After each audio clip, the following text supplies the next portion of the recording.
পটুয়াখালীতে সপ্তাহব্যাপী বৃক্ষ মেলা অভিযান ও বৃক্ষ মেলা 2026 শুরু। মোহাম্মদ আরিফুজ্জামান তুহিন শরীফের তথ্য ও চিত্রে দেখুন বিস্তারিত। বৃক্ষরোপণে সাজায় দেশ, সবার আগে বাংলাদেশ। এই প্রতিপাদ্যকে সামনে রেখে পটুয়াখালীতে পালিত হয়েছে বৃক্ষরোপণ অভিযান ও বৃক্ষ মেলা 2026। বুধবার 15 জুলাই সকাল 10টায় জেলা প্রশাসন ও উপকূলীয় বন বিভাগ এর যৌথ উদ্যোগে পটুয়াখালী সার্কিট হাউস থেকে একটি বর্ণাঢ্য র্যালি বের হয়ে শহরের বিভিন্ন সড়ক প্রদক্ষিণ শেষে জেলা শহীদ মিনার চত্বরে এসে শেষ হয়। পরে সেখানে এক আলোচনা সভা অনুষ্ঠিত হয়।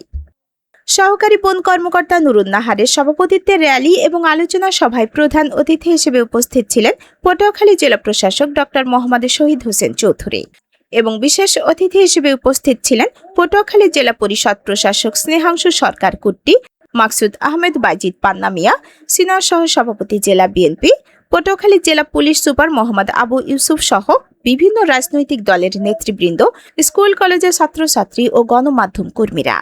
মেলায় বিভিন্ন ফলদ, বনজ ও ভেষজ গাছের চারার সমারোহ নিয়ে সরকারি বেসরকারি 25টি স্টল খোলা হয়েছে। 15 জুলাই থেকে 21 জুলাই এই 7 দিন সকাল 10টা থেকে রাত 8টা পর্যন্ত চলবে এই মেলা।